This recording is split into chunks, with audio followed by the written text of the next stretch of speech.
entonces vamos a revisar hoy día lo que es el tejido epitelial. Como ustedes saben, hay 4 tejidos básicos: el tejido epitelial, el tejido conectivo, el tejido muscular y el tejido nervioso. Hay asiento acá más adelante, si gusta. El tejido conectivo, a su vez, hay un tejido conectivo propiamente dicho. El tejido conectivo también está el tejido adiposo, está el tejido óseo y el tejido cartilaginoso. Son considerados tipos especiales de tejido conectivo, igual que la sangre, también es un tipo de tejido conectivo especializado. Hoy día vamos a revisar el tejido epitelial. Y como se dan cuenta ustedes, el tejido epitelial es un tejido que está formado exclusivamente por células, ¿no? Es una característica importante que está formado solo por células. Después vamos a ver que los demás tejidos ya tienen otros componentes, ¿no? Lo otro característico del tejido epitelial es que es avascular, o sea, no está vascularizado. Entonces, la manera como se nutre el tejido conectivo es a través de la difusión que existe a través de los tejidos que están alrededor, que sí están vascularizados. Bueno, entonces esas son las características que les estoy mencionando. El tejido epitelial, a diferencia de otros tejidos, se origina de las 3 capas embriológicas, ¿no? Del ectodermo, por ejemplo, como ejemplo la piel; del mesodermo, en el caso del endotelio; y del endodermo, por ejemplo, el tubo digestivo. Casi siempre los tejidos epiteliales, el tejido epitelial recubre las superficies, ¿no?, de revestimiento, que puede ser interno o externo, casi siempre, ¿no? Pero hay algunas excepciones, como por ejemplo he puesto ahí el cartílago articular. El cartílago que se encuentra en las articulaciones no está recubierto por un epitelio, ¿no? Lo otro es que la mayoría de las células del tejido epitelial son células que se dividen, ¿no?, y sufren mitosis y nuevamente se vuelven a renovarse. Esto es tan cierto, como ponerle solamente un ejemplo: la piel, por ejemplo, se renueva cada 4 semanas aproximadamente, ¿no? O sea, cada 28 días nosotros estamos cambiando de piel sin darnos cuenta, ¿no? Esta proliferación celular ocurre en ese lapso. Pero, por ejemplo, el epitelio que recubre el estómago, el intestino delgado, grueso, la renovación de estos epitelios dura alrededor de una semana. O sea, cada semana nuestro estómago está cambiando de epitelio. Y ustedes se darán cuenta que en algunas situaciones esto puede ser mucho más rápido incluso, porque hay muchos factores agresivos que hace que se pierda, se erosione el epitelio y tenga que formarse nuevamente epitelio, ¿no?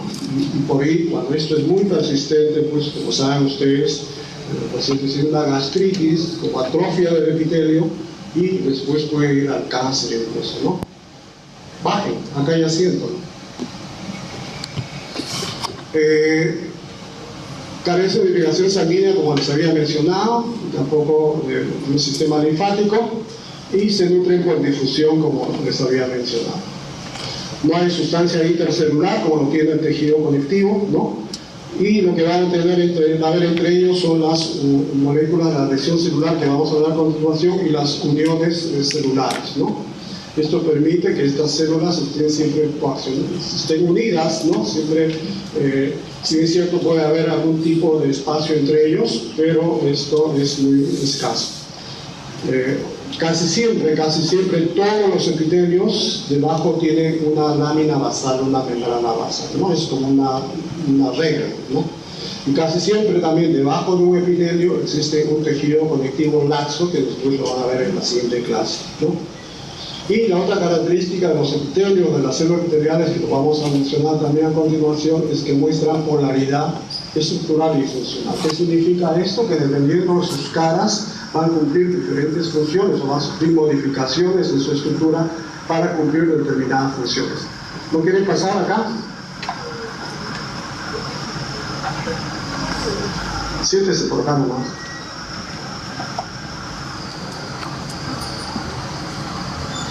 Bueno, entonces, con relación a las funciones del tejido epitelial, son muchas, como ustedes, dependiendo en dónde se encuentren. La de protección, en el caso de la piel, recuerden que la piel es la primera línea de defensa inmunológica, por ejemplo, ¿no? Esta defensa puede ser tanto inmunológica o puede ser física, ¿no? Nuestra piel nos protege de muchos tipos de noxas, de daños que puede haber, ¿no? El epitelio que recubre el intestino, por ejemplo, tiene una función de absorción.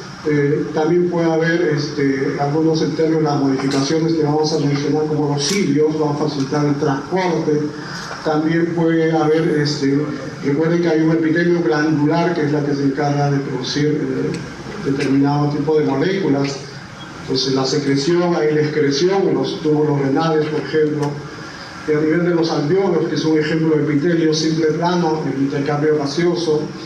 Igualmente, algunas serosas, como el caso de la pleura, del peritoneo, del pericardio, están recubiertos por una capa de células planas, que son las células mesoteliales. En este caso, estas facilitan el deslizamiento de los órganos. El corazón, por ejemplo, porque fácilmente se desliza, se contrae, ¿no? Tiene movimiento porque tiene dos serosas, dos capas de epitelio a ambos lados, entre ellos un espacio pericárdico que tiene un poco de líquido pericárdico.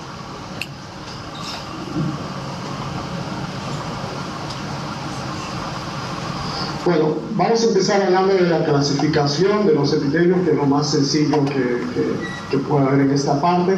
Hay varias maneras de clasificar los epitelios. Primero, si están formados por qué tipo de células, si son células planas, si son células cúbicas o si son células cilíndricas, ¿no? También de acuerdo a si están formadas por una sola capa de células, entonces se habla de epitelios simples o monoestratificados, o están formados por varias capas de células, entonces hablamos de estratificados o poliestratificados, ¿no? Y dependiendo de eso uno hace la combinación de los dos, ¿no? Simple, escamoso, plano, simple, cúbico, simple, cilíndrico, ¿no? Hay un tipo especial de epitelios que algunos no los han clasificado por separado, como es el caso del epitelio respiratorio, el pseudoestratificado cilíndrico ciliado, y también el epitelio polimorfo transicional de las vías urinarias, ¿no? Eso lo vamos a ver al final. Bueno, entonces lo mismo acá en este esquema, ¿no? Lo que les decía, es como si le ponemos el nombre, ¿no? El apellido, pues, tiene un apellido. El primer nombre o el primer apellido es un epitelio simple, ¿no? Entonces cuando el examen les preguntan qué clase de tejido, qué variedad de tejido se llama puntero. Si dicen epitelio simple, se han quedado en la mitad nada más, ¿no? Entonces tiene que decir simple plano, simple cúbico, simple cilíndrico. Con relación al simple plano, es decir, que está formado por una sola capa de células planas, llamadas también células escamosas, ¿no? Donde la dimensión que predomina es la longitud, ¿no? Las células cúbicas son las células que tienen las tres dimensiones iguales, es decir, el alto, el ancho, el grosor, y se caracteriza mayormente por células que tienen núcleo redondo y casi siempre central.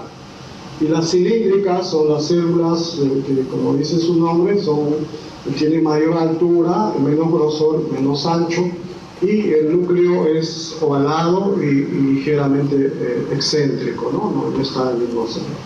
Entonces, vamos a ver ejemplos de cada uno de ellos. Vamos a ver después los epitelios poliestratificados, que significa que tienen varias capas de células, ¿no? Y hay dos tipos, uno que forma queratina y el otro no forma queratina, y otros que conforme van yendo hacia la superficie se van haciendo planas, y otras que no, que permanecen iguales o simplemente incluso las más superficiales son mucho más grandes, como es el epitelio transicional.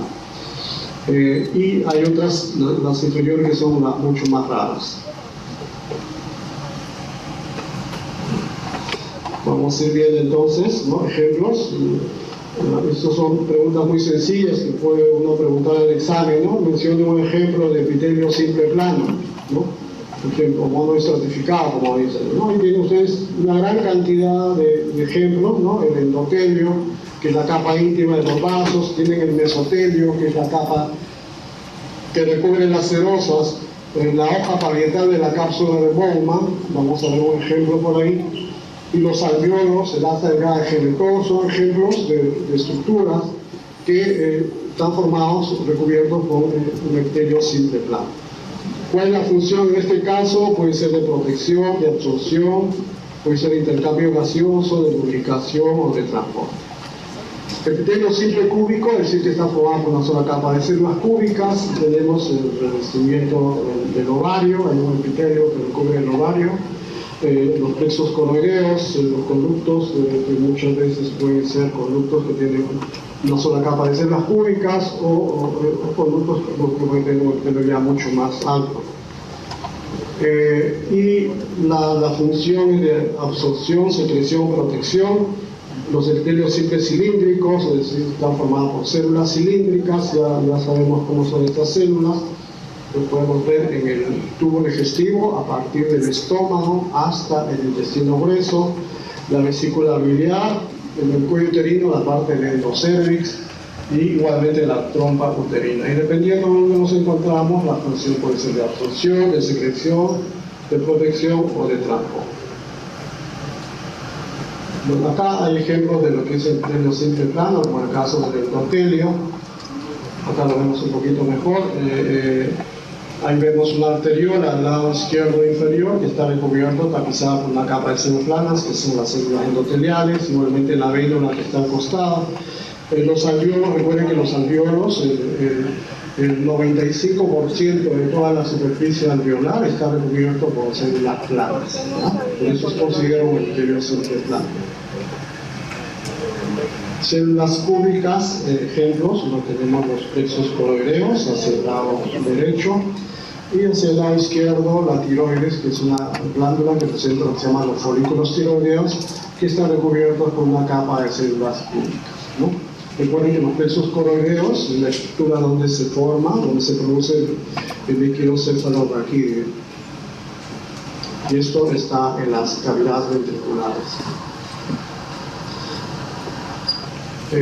Con relación al epitelio simple cilíndrico, los ejemplos más característicos son los que recubren el intestino delgado y también la trompa uterina. El epitelio intestino delgado, su nombre más exacto es epitelio monoestratificado cilíndrico con chapa estriada y células califormes, ¿no? Ustedes, cuando hagamos la parte del tubo digestivo, les vamos a explicar con mayor detalle cuáles son las características de este epitelio. Ustedes también se imaginan que la función más importante que tiene este epitelio es la de absorción, ¿no? Del lado derecho está la trompa uterina. La trompa uterina también es un epitelio monoestratificado cilíndrico, está formado principalmente por dos tipos de células, ¿no? Las células cilíndricas que presentan cilios y las células secretonas que producen glucógeno. Los cilios, la función de la trompa uterina de los cilios, ¿cuál sería? Movilizar el ovocito, ¿no es cierto? Es la función más importante. Vamos a hablar después de qué está formado los cilios. Este epitelio pseudoestratificado cilíndrico ciliado, que es un epitelio que, como dice su nombre, pareciera que estuviera estratificado, ¿no? Porque tiene sus núcleos a diferentes alturas, pero en realidad es un epitelio monoestratificado. Entonces, la definición más exacta de este tipo de epitelio es que todas las células se inician en la membrana basal, en la lámina basal, pero no todas llegan hasta la superficie. ¿Dónde encontramos este epitelio? Lo encontramos en el aparato respiratorio, ¿no? Desde la laringe, la tráquea, los bronquios, ¿no? Y el conducto epididimario, en ese caso el epitelio se llama pseudoestratificado cilíndrico con estereocilios. Vamos a ver la diferencia entre cilio y estereocilios, ¿no? Y también los podemos ver en algunos casos cuando los conductos excretores son mucho más grandes, presentan ya cierto grado de estratificación, y cuando son más grandes ya presentan estratificación. Y la función varía dependiendo donde los encontremos. No es lo mismo con relación a este tipo de epitelios. El transicional lo vamos a ver un poquito más adelante. Este es el epitelio respiratorio, el lado izquierdo, el lado derecho, el epitelio del conducto epididimario que tiene los estereocilios. Con relación al epitelio polimorfo, llamado también transicional, este es un tipo de epitelio que para algunos sería pseudoestratificado, para otros es poliestratificado. Es un epitelio, como ven ustedes, formado por varias capas de células Y ese nombre de polimorfo se debe a lo siguiente: es un epitelio que varía del número de capas de células y de la forma de sus células dependiendo si el órgano está vacío o está lleno. Si hablamos más específicamente de la vejiga, que es el órgano que tiene este tipo de epitelio, si la vejiga está vacía, o sea, no contiene mucha orina, este epitelio va a tener hasta 6 capas de células, ¿no? Y las células más superficiales van a ser mucho más grandes, mucho más globulosas, incluso pueden ser binucleadas. Cuando ocurre, la vejiga se va llenando de orina, ¿no? Se va agrandando mucho más, el epitelio baja hasta tener solamente 4 capas de células, y las más superficiales, como se ha estirado la vejiga, en vez de ser globulosas, en vez de ser mucho más grandes, se hacen aplanadas, se hacen planas, ¿no? Vamos a explicar después cómo ocurre esto cuando hagamos la parte del trato respiratorio, pero es muy interesante este epitelio porque estas modificaciones que ocurre no es como que la célula es un elástico que se agranda y después se achica nuevamente, ¿no? Sino esa membrana celular que se ha agrandado vuelve a su tamaño original, y para eso tiene que hacer unas impaginaciones de su membrana celular. Como ven ustedes ahí, las células basales son más pequeñas y las células más superficiales son mucho más grandes, ¿no? O sea, esto se le llama epitelio polimorfo o transicional también, porque sufre ese cambio, esa transición, que no es lo mismo decir transición de epitelios, ¿no? Ustedes notan la diferencia. Este se llama epitelio transicional, el otro se llama transición de epitelios. Transición de epitelio significa, para que no se confunda, es cuando un órgano, por el caso del esófago, que tiene un epitelio poliestratificado plano no queratinizado, bruscamente cambia a monoestratificado. Esa zona donde hay una transición de epitelio es la zona del cardias.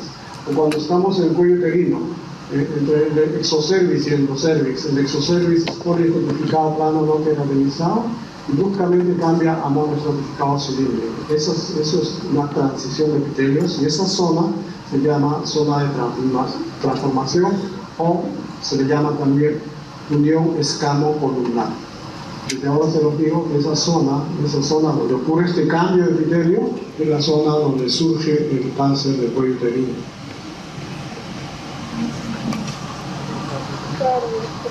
Este tipo de epitelios polimorfos, como vuelvo a repetir, entonces los encontramos en todas las vías urinarias, desde la pelvis, el ureter, la vejiga, hasta la uretra prostática.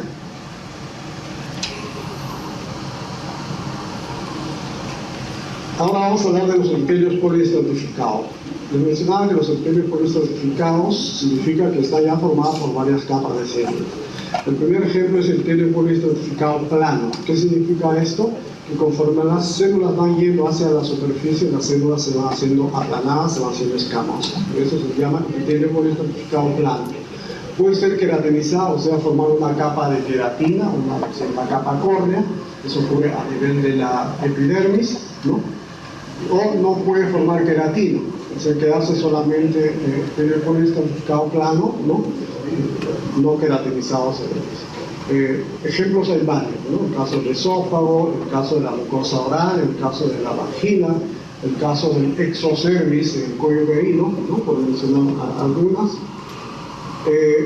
Hay epitelios poliestratificados cúbicos, o sea, que están formados por más de 2 capas de células cúbicas, ¿no? Una capa y otra capa más. Entonces ya le hablamos de poliestratificado. Está formado por 2 capas nomás en el epitelio bicúbico. Ejemplos de este tipo de epitelio, los conductos excretores de las glándulas sudoríparas es un ejemplo de este tipo de epitelio, igualmente los conductos de las glándulas en algunos casos, ¿no? El epitelio poliestratificado cilíndrico, o sea, es que está formado por varias capas de células y la más superficial son células cilíndricas, ¿no? Ejemplo, una parte de la uretra masculina, lo que se llama la uretra membranosa, está presente este tipo de epitelio. Es muy escaso los ejemplos. También a nivel de la conjuntiva podemos encontrar este tipo de epitelio, y algunos conductos igualmente pueden haber estos cambios. Y el polimorfo transicional que les había mencionado, que también puede ser como ejemplo de epitelio poliestratificado. Bueno, esto es lo mismo de los ejemplos. Acá vemos algunos ejemplos del esófago, de la epidermis. Esta es una piel gruesa con una capa córnea bastante gruesa, la piel delgada es mucho menos. En la parte inferior es un ejemplo de un epitelio bicúbico en un conducto excretor de glándulas sudoríparas, y el lado derecho el urotelio, que es la vejiga. Bueno, esa es la parte de lo que es la clasificación. ¿Alguna pregunta? ¿Participar de alguna manera? No, esa es la parte más sencilla. Ahora viene ya un poquito, vamos a complicarlo un poquito más, ¿no?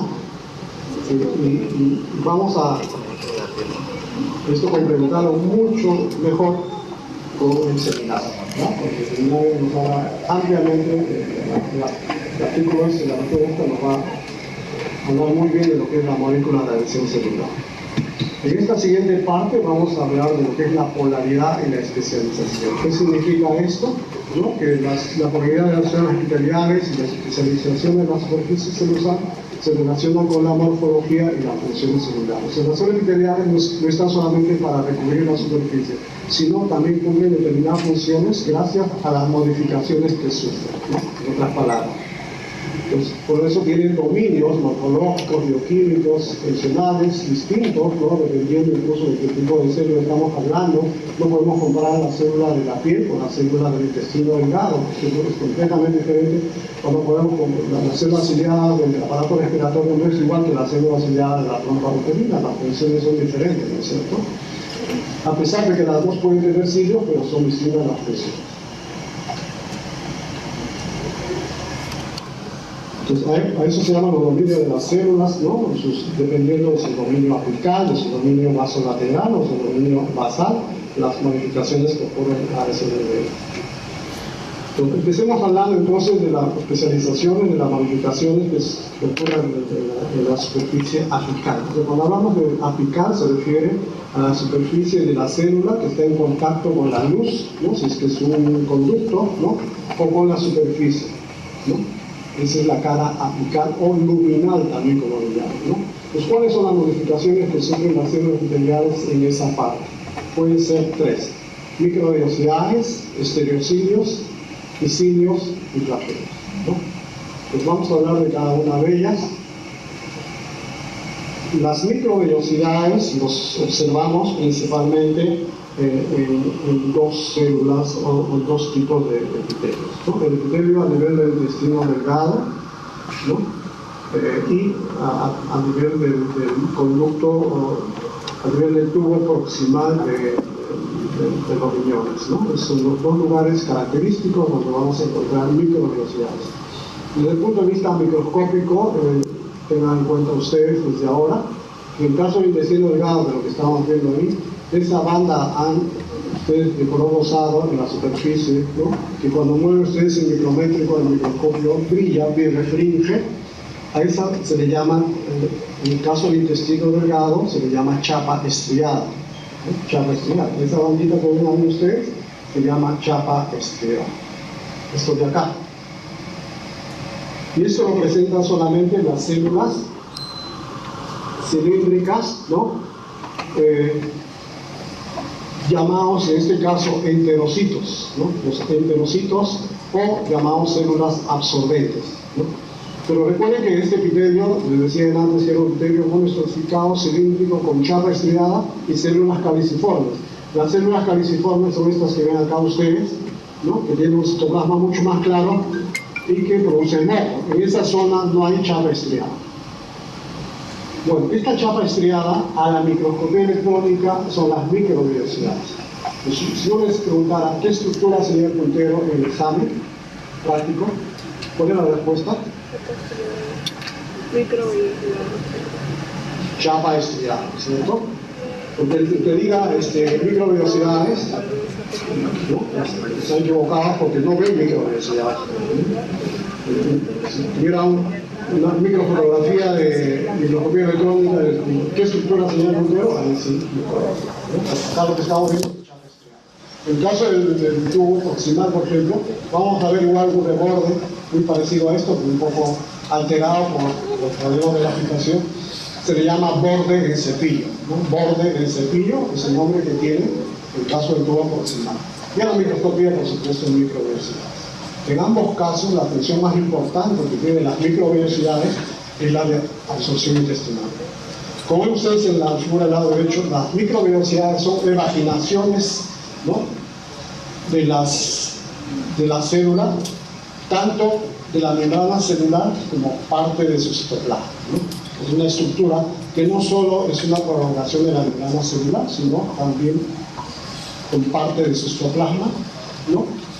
Más o menos una altura, como decía el anterior, de 10 nanómetros de alto. Y como ven ustedes, tiene estas vellosidades, microvellosidades, tiene una estructura. El armazón más importante, la estructura más importante que forma las microvellosidades, ¿cuál es? Los filamentos de actina. Los filamentos de actina, lo que ven ustedes en la parte central, como unos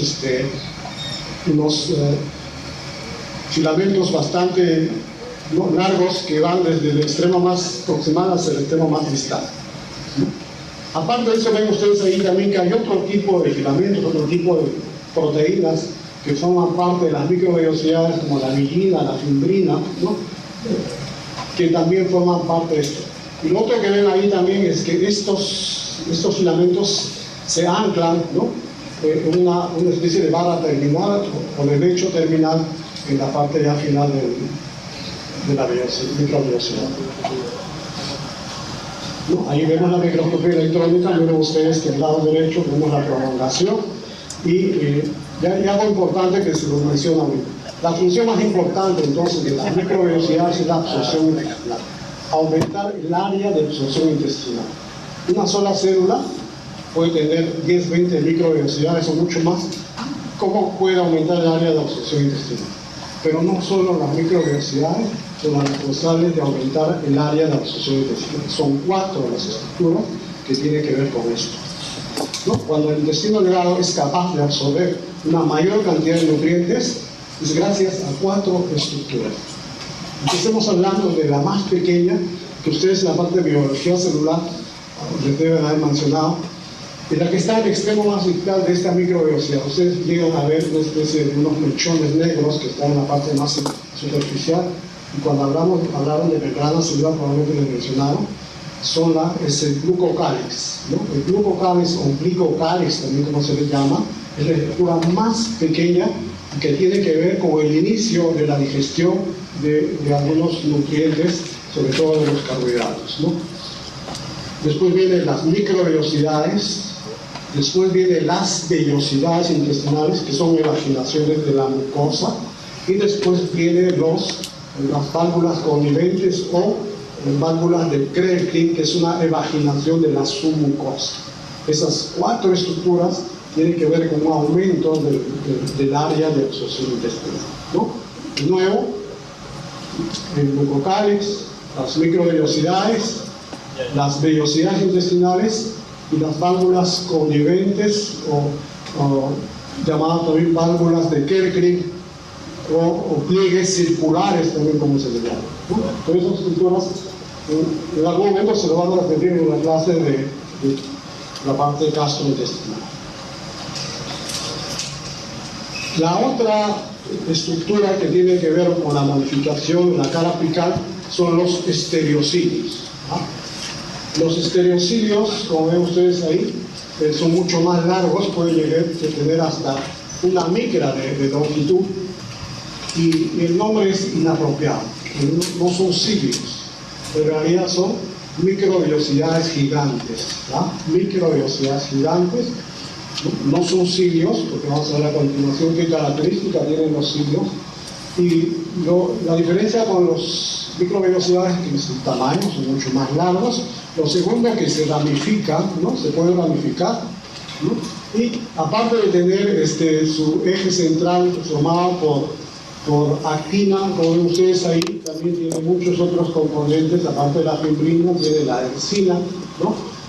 Y igualmente tiene una base, ¿no? Un lecho donde hay alfa-actinina. Les vuelvo a recordar dónde vemos esto, en el conducto epididimario, ¿no? El conducto epididimario es un conducto que está dentro del epididio, ¿no? Recuerden que el testículo es una parte y al costado está el epididio. Para que tengan una idea, el epididio mide más o menos 5 centímetros, ¿ya? 5 centímetros. Y dentro de esos 5 centímetros, que es el epididio, vamos a encontrar enrollado el conducto epididimario, que si lo estiramos mide 5 metros.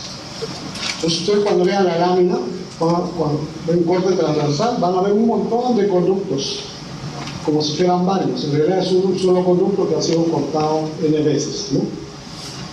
Ese conducto epididimario está tapizado con epitelio pseudoestratificado cilíndrico con estereocilios, ¿ya?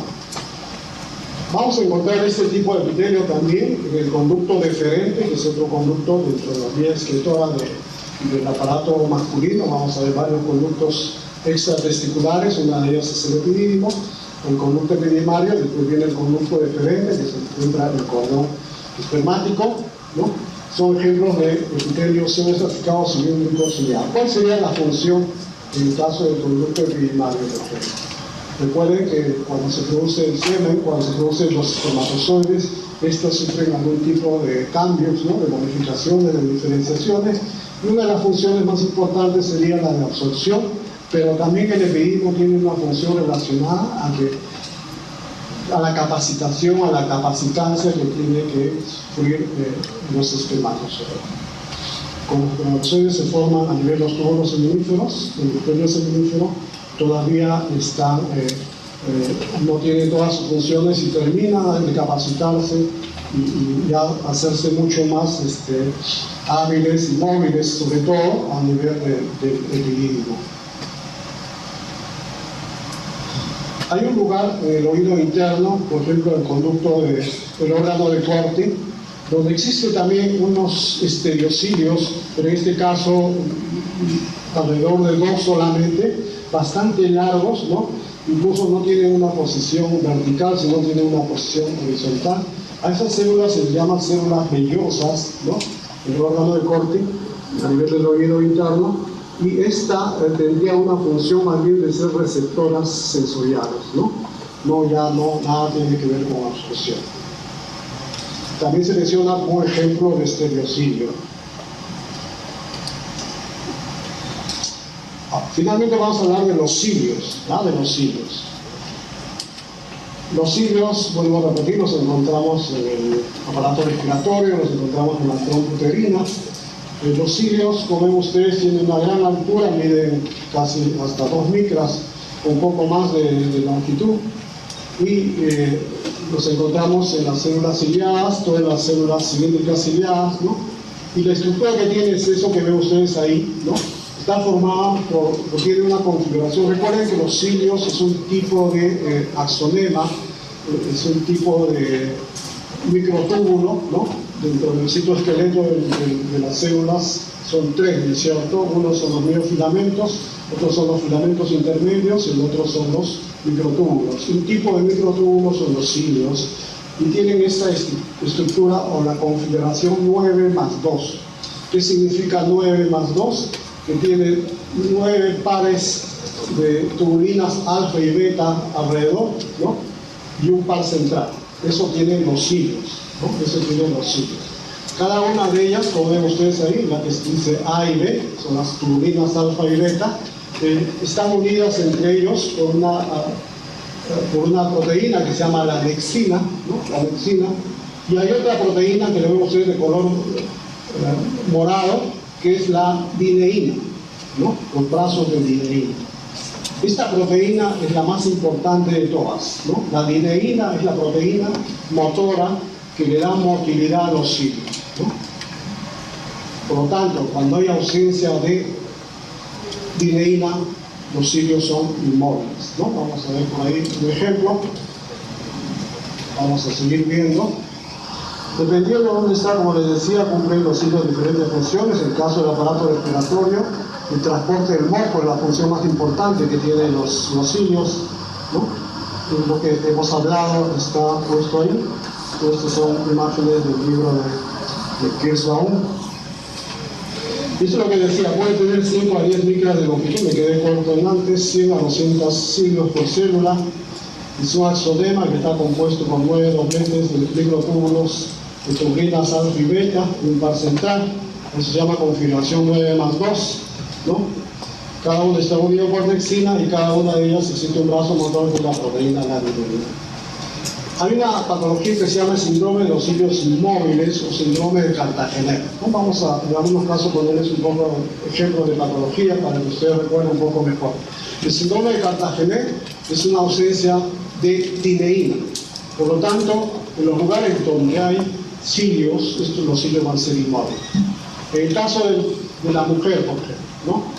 Entonces, a nivel del aparato respiratorio, los cilios son inmóviles. ¿Qué va a pasar con estas personas cuando los cilios son inmóviles? No van a poder movilizar el moco, ¿no es cierto? Cuando una persona es incapaz de movilizar el moco en las secreciones bronquiales, ¿qué va a pasar? Se va a ir acumulando, ¿no? Se va a ir acumulando y va a empezar a tener lo que se llama la bronquitis crónica y después va a presentar bronquiectasia. Entonces, uno de los cuadros más característicos del síndrome de Cartagena es la bronquiectasia. La bronquiectasia, en patología, nosotros van a ver ustedes la dilatación de los bronquios, ¿no? Los bronquios se dilatan, la pared se adelgaza, ¿no? Y surge la bronquiectasia. Una causa de bronquiectasia congénita es el síndrome de Cartagena, síndrome de cilios inmóviles, ¿no? O disquinesia ciliar primaria, también como le llaman. En realidad habría varias patologías relacionadas a esto. A nivel de la trompa uterina, no se mueven los cilios. ¿Qué va a pasar con esa señora, con esa mujer? Si claramente no va a poder movilizar el ovocito, no se va a producir la fertilización, y va a haber un problema de infertilidad, ¿cierto? En el caso de los varones, ¿cuál sería el problema? Recuerden que los espermatozoides es un axonema, ¿no? O sea, tiene la misma estructura que los cilios. Y cuando hay ausencia de lineína, los espermatozoides son inmóviles, ¿no? Entonces, por lo tanto, en el caso de los varones va a haber infertilidad o esterilidad masculina. Y esto que he puesto acá, en algunos casos, puede haber dextrocardia. ¿Qué tiene que ver los cilios con dextrocardia? ¿Alguien tiene una idea? Recuerden que dentro del citoesqueleto del Mercedes había, que esto era un tipo de microtúbulo, ¿no es cierto?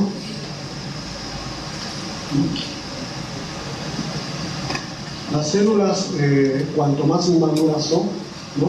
Cuando se está formando el embrión, la presencia de los microtúbulos y de los cilios, alguna vez es un cilio único, lo que se llama la ciliogénesis, tiene una función relacionada al transporte y al movimiento de las células, de los tejidos y de los órganos. Entonces, cuando este defecto de ausencia de lineína es muy precoz, muy prematuro, lo que va a pasar es que el corazón, si queda el lado derecho, no va hacia el lado izquierdo, ¿cierto? Como un defecto a nivel de los microtúbulos. No se olvide, síndrome de Cartagena. Bueno, esas son las modificaciones de la cara apical. Ahora vamos a hablar de las modificaciones de los dominios vasolaterales, ¿no? De las partes de los costados, de las células vecinas y un poco de la parte basal. Son 3 las especializaciones, ¿ya? Esta parte de la que vamos a hablar un poco en el seminario mucho más ampliamente. Las moléculas de adhesión celular, los complejos de unión, que son las uniones celulares, que lo vamos a mencionar mucho más ahora, y finalmente la membrana basal, ¿ya? Esas son las modificaciones que sufren las células epiteliales en esta cara. Bueno, como les decía, vamos a hablar más ampliamente a nivel de los seminarios. Vamos a mencionar que las moléculas de adhesión celular permiten el contacto entre las células epiteliales. Igualmente, este contacto se estabiliza gracias a las uniones celulares. Aparte de las uniones celulares, es un tipo de especialización. Existe de por sí las moléculas de adhesión celular. Existen dos clases principales. Hay moléculas dependientes del calcio, incluidas las caderinas y las selectinas. Hay moléculas independientes del calcio, como son las superfamilias de las inmunoglobulinas, las iniciales AUC y las integrinas. Estos son conceptos muy interesantes que tienen que recordar, ¿no? Son como tips que ustedes tienen que recordar. Las caderinas y los CAMs en las moléculas de adhesión celular realizan interacciones transhomofólicas en el espacio intercelular. Transhomofólicas, ¿qué significa? O heterofólicas. Homo, quiere decir con estructuras iguales. Hetero, con estructuras diferentes, ¿no? A eso se refiere. Las integrinas son las únicas moléculas de adhesión celular formadas por dos subunidades alfa y beta, ¿no? Como algo característico. Y las caderinas y las integrinas interaccionan con la actina F a través de moléculas adaptadoras, que son las cateninas, y la vinculina y la alfa-actinina para las integrinas. Bueno, vamos a empezar con una de las primeras, ¿no? Las dependientes de calcio, como son las caderinas, ¿no? La función más importante de las caderinas tiene que ver con adhesión celular y morfogenia, ¿no? Y cuando están alterados escuchen bien, las caderinas, uno de los problemas que van a tener los pacientes cuando hay cáncer es la metástasis, ¿no es cierto? O sea, el cáncer, una de las cosas que hace es alterar estas moléculas de adhesión y fácilmente hace que las células rompan la membrana basal y se produzca la metástasis, ¿no? Bueno, hay varios tipos de caderinas, como ven ustedes ahí. La E-caderina, la E viene del epitelio, la L-caderinas viene de lo que es del sistema nervioso y también lo vamos a encontrar a nivel del músculo. Y las P-caderinas tienen que ver con lo que lo vamos a encontrar en la placenta, ¿no? Entonces, cuando hay ausencia de calcio, bueno, en algunos casos no hay mucho calcio, se produce la ruptura de este tipo de moléculas, ¿no? Ahí ven ustedes los componentes que en la figura que tiene cada una de ellas, ¿no? Y a nivel de la cola, de la parte inferior, que ven ustedes de esta imagen verde que ven ustedes del lado izquierdo, ¿no? Vamos a ver que actúan con la actina, ¿no? A través del complejo de cateninas, ¿no? Alfa y beta, y proteínas de la unión como la vinculina, la formina 1 y la alfa-actinina, ¿no? Que estamos viendo la parte inferior. Igualmente, molécula dependiente de calcio, la selectina, ¿no? Las selectinas tienen tres dominios, como ven ustedes ahí. En la parte más superior está para el reconocimiento de carbohidratos, lo que viene en color verde. Después vendría lo que se llama dominio similar a los factores de crecimiento epidermal, ¿no? Las iniciales EGF, y después en la parte ya más alargada, lo que son diferentes colores, son las repeticiones de consenso corto, ¿no? Y hay tres tipos de selectinas, ¿no? La L-selectina, que lo vemos en los linfocitos, la E-selectina, que lo vemos en las células endoteliales, y las P-selectinas, que lo vemos en las plaquetas, ¿no? Desde el punto de vista, las selectinas cumplen una función importante en el mecanismo de inflamación y de migración de los linfocitos, ¿no? Hay otro artículo de adhesión celular, tal vez se me ocurre hacer dos seminarios, ¿no? Una lectura para el martes y otra lectura para el jueves, pero muy relacionados esto. El martes puede ser adhesión celular y cáncer, y la de jueves puede ser molécula de adhesión celular y después inmunológica, por ejemplo, ¿no? O hay también otra que es relacionada a enfermedades cardiovasculares.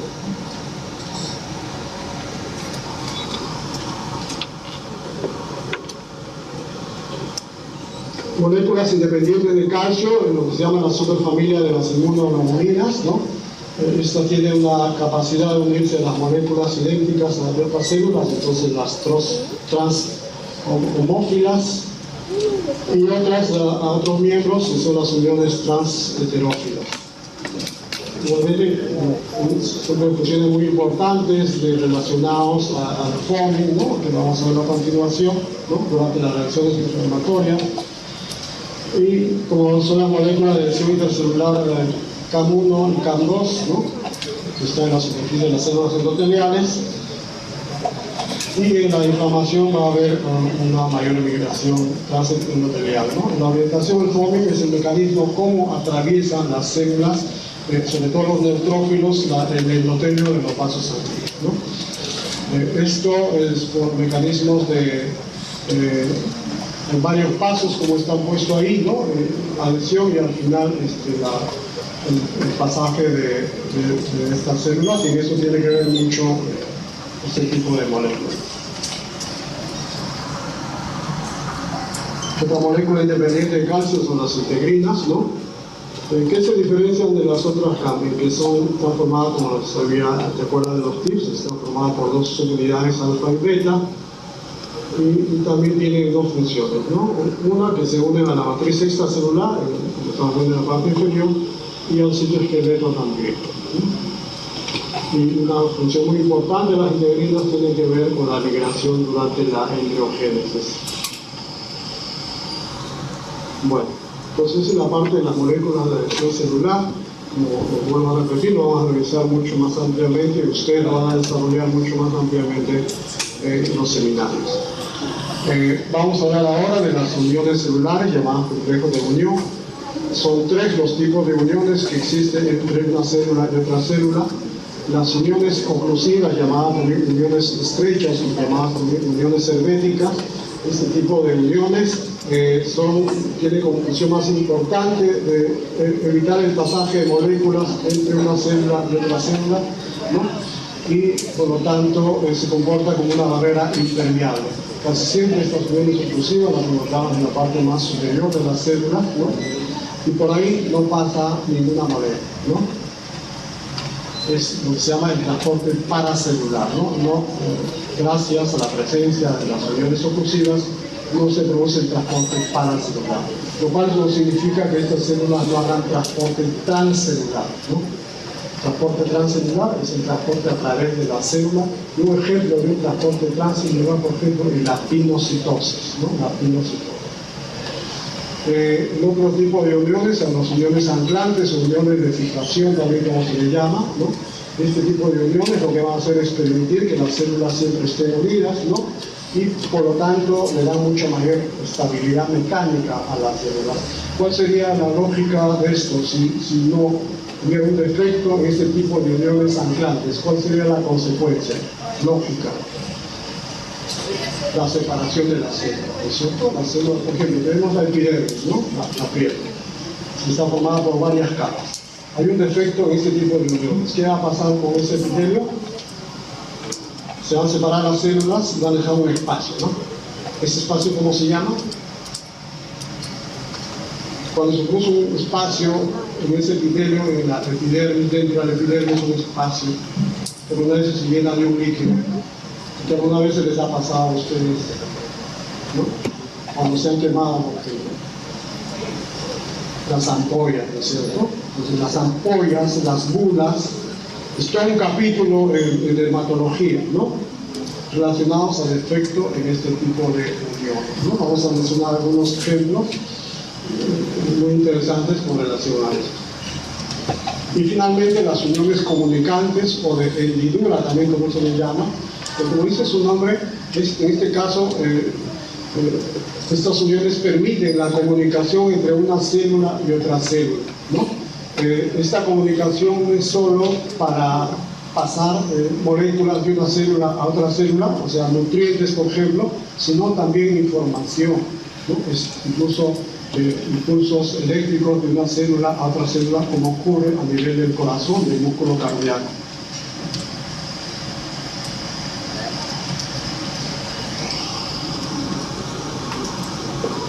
Bueno, entonces empecemos con la primera, que son las uniones. Bueno, esto es casi lo mismo, ¿no? Lo que más que son ejemplos de cada uno. Un ejemplo de uniones oclusivas, las zónulas ocluyen o zona ocluyente, que sería la traducción, ¿no? Dentro de las uniones anclantes, ¿cuáles? Tenemos dos tipos. Unas que se anclan a los filamentos de actina, que son, por lo tanto, dos tipos: la zónula adherente y el contacto focal. La zona adherente es entre una célula y otra célula. En la imagen de la derecha pueden ir viendo eso. Y el contacto focal es entre la célula y el tejido conectivo que está debajo, atravesando la lámina basal. Las que están ancladas en filamentos intermedios, el filamento intermedio más importante relacionado a esto es la citoqueratina, ¿no? La citoqueratina.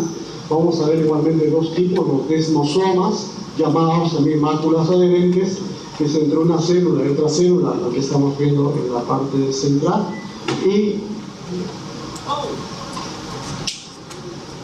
están acá, y los M-desmosomas que nos encontramos entre la célula y el tejido conectivo que está ahí. Y los tipos de uniones comunicantes se le conocen como uniones gap o nexus, cualquiera de esos. Bueno, entonces empezamos hablando de las uniones oclusivas, llamadas también células ocluves. Miren, algunos lo comparan esto como si fueran las suturas entre una tela y otra tela, ¿no? Esa sería la función que tiene, ¿no? Unir a las células.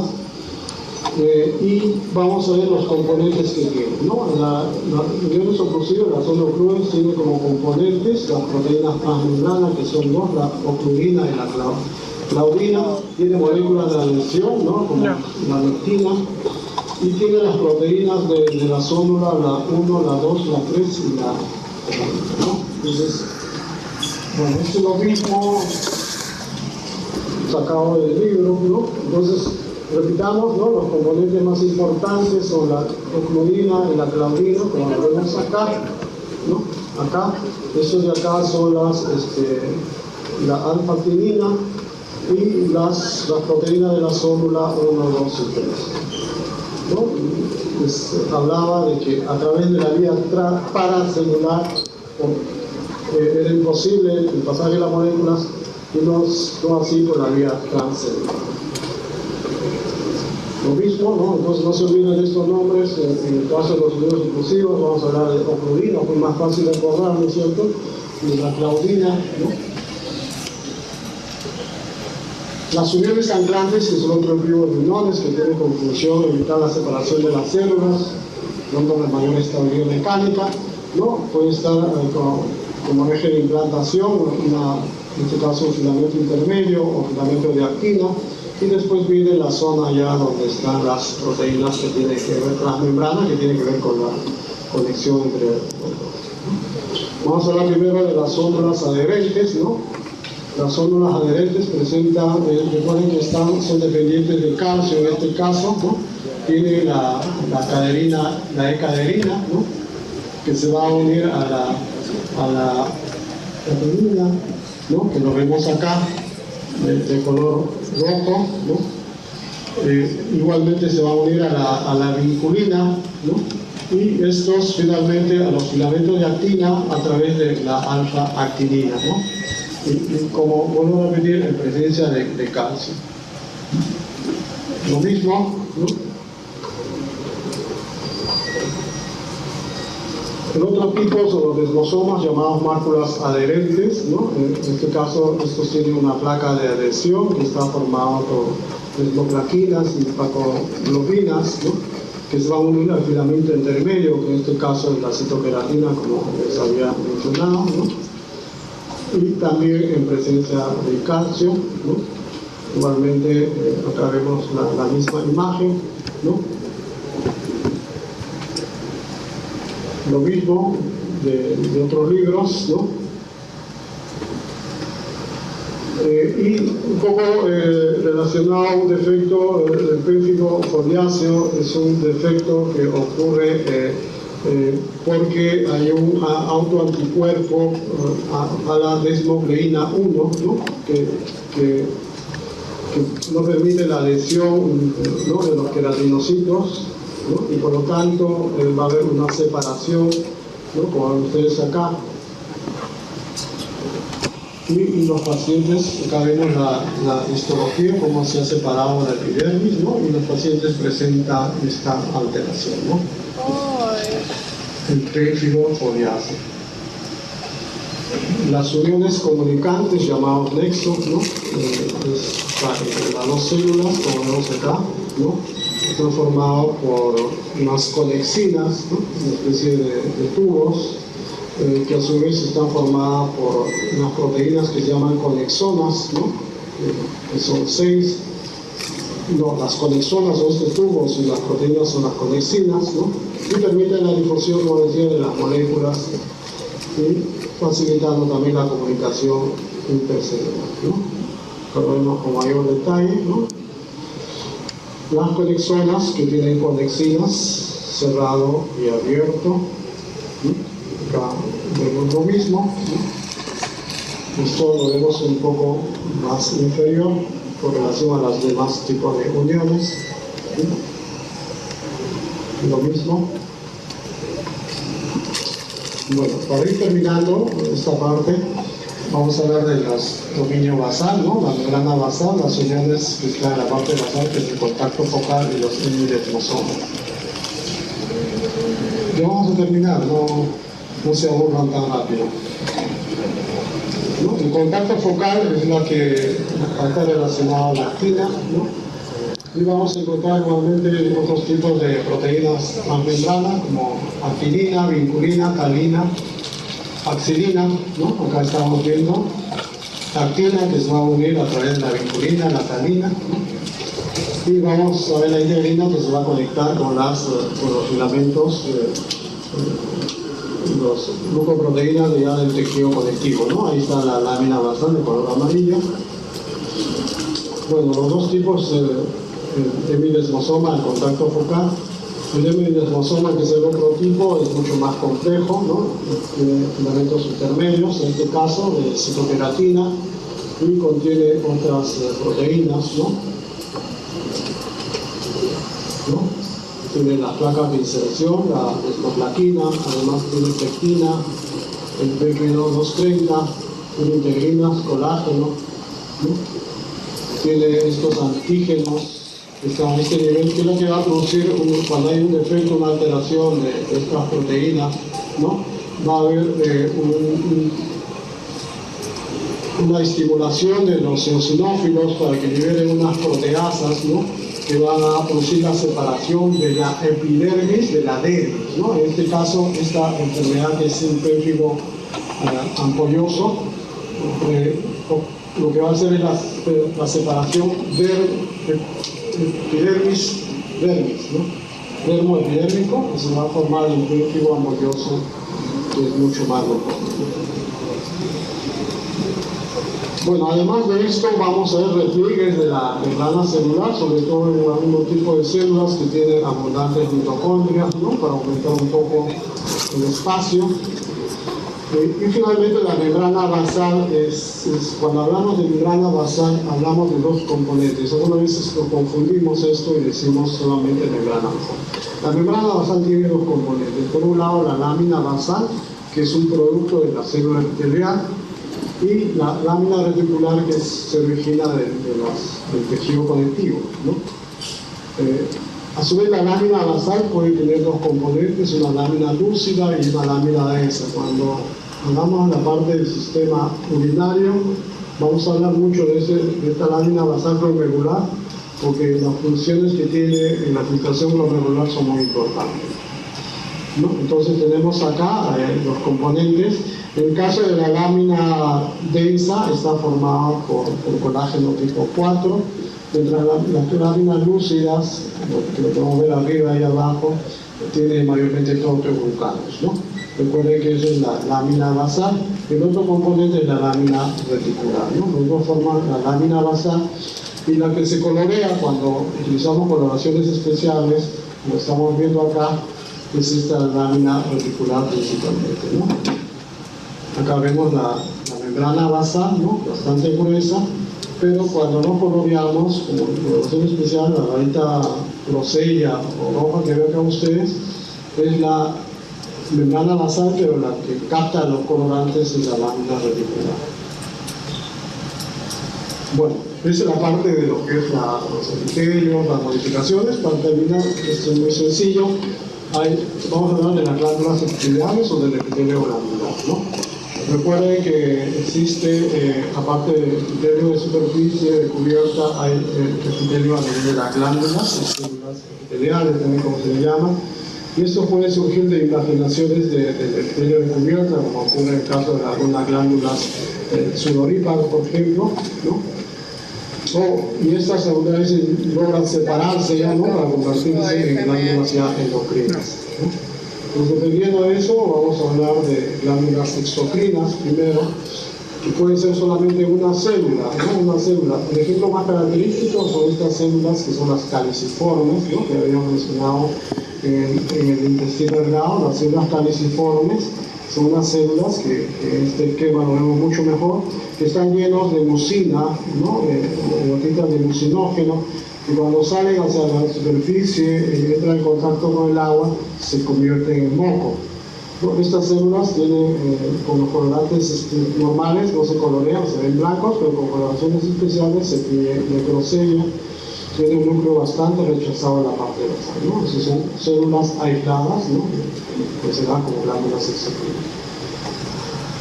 Multicelulares se refieren ya a que forman estructuras, ¿no?, o tienen conductos que pueden ser simples o pueden ser compuestos, ¿no?, o puede formar acinos o adenómeros. Entonces hablamos ya de tubulosa simple, tubular compuesta, acinar simple ramificada, acinar compuesta, tubulosa simple. En cada una de ellas, como ven ustedes, hay ejemplos de cada uno de estos tipos de glándulas, ¿no? Tubulosa simple, por ejemplo, las glándulas endometriales, ¿no?, enrolladas, las glándulas sudoríparas, y ramificadas, las glándulas foliares.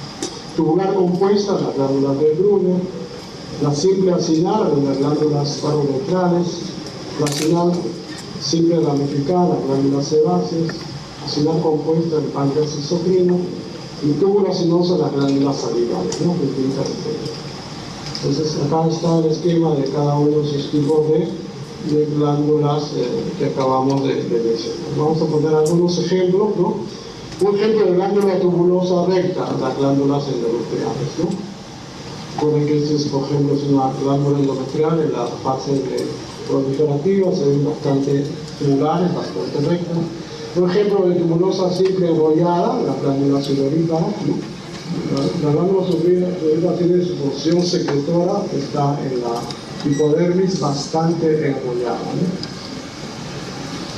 Glándulas tubulosas ramificadas, un ejemplo de las glándulas únicas, lo que estamos viendo acá. Glándulas acinosas simple ramificadas, las glándulas sebáceas, lo que estamos viendo acá. Este es el folículo piloso, casi siempre las glándulas sebáceas se unen al folículo piloso y por ahí drenan su secreción, que es el sebo. Glándulas tubulares compuestas, ¿no?, que son las más importantes, las glándulas de Brunner, por ejemplo. Las glándulas acinar compuestas, el páncreas, ¿no? El ejemplo más característico es el páncreas. El páncreas exocrino, como se le llama también, está formado por acinos, serosos principalmente, y después viene el conducto, ¿no?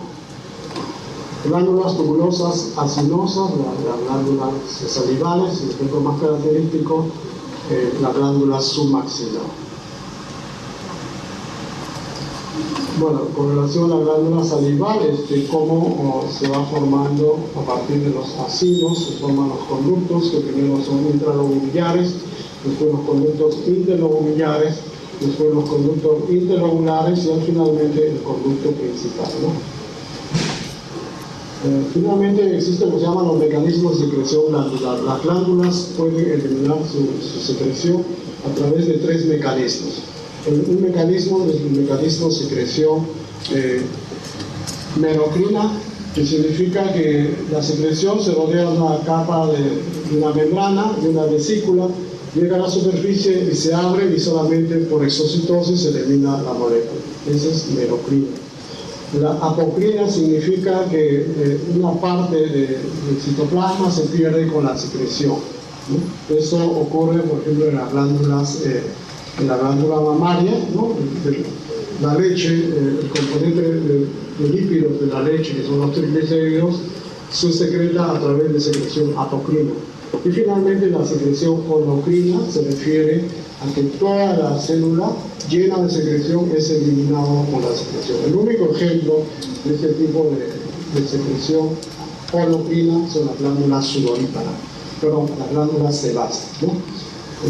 Las células que producen el sebo se llenan de sebo completamente y todas las células se pierden con este secreción. Nos ponen los tres tipos de secreción. Las glándulas endocrinas, en segundo lugar, normalmente pueden ser unicelulares, o sea, una sola célula que produce la hormona. Esto lo vemos más que nada en lo que es el sistema neuroendocrino difuso, antiguamente llamado células ATU, ¿no? Pueden producir hormonas paracrinas o endocrinas, ¿no? Lo podemos encontrar en la tiroides, por ejemplo, la célula C que produce la calcitonina, es un ejemplo de una célula unicelular que produce la calcitonina. A nivel gastrointestinal, en lo que es el sistema entero endocrino difuso, por ejemplo, las células G producen la gastrina, que está en las glándulas pilóricas, ¿no? O a nivel del páncreas, igualmente, existen células que producen una determinada hormona. En el aparato respiratorio hay una célula que se llama la célula Kuczynski, que es una célula que produce varias hormonas, pero es una célula que está dentro del epitelio, ¿no? Y ahí están los ejemplos. Acá está la gastrina, ¿no? La célula G. Multicelulares ya forman ya órganos endocrinos, ¿no? Pues las células se pueden distribuir formando cordones celulares, como ocurre en la hipófisis, en la suprarrenal, la tiroides, o pueden formar estructuras foliculares como son los folículos tiroideos, o pueden ser mixtas como el caso del páncreas y el intestino, ¿no?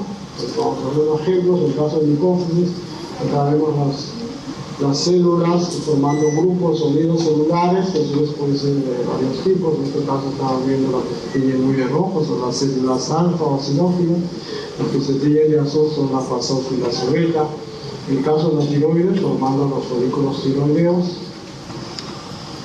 Y finalmente los epitelios sensoriales, ¿no? Que son un tipo también de epitelio granular, que son los neuroepitelios, ¿no? Estos epitelios son muy diferenciados, están muy capacitados en la captación de sensaciones, como son los órganos de los sentidos, en el caso del gusto, el corpúsculo gustativo, o el olfato, los epitelios olfatorios, en el caso del oído, el órgano del corti, el oído interno, ¿no? Y también las zonas de la conos y bastones en la retina, ¿no? Acá está el corpúsculo gustativo con sus componentes, ¿no? Las células más superficiales se llaman mesocélulas estimaculares, las más inferiores se llaman basales, y las que están entre medio son las células, en este caso sensoriales, gustativas, que son neuronas bipolares. Bueno, ahí terminamos con la siguiente información. Si tienen alguna pregunta.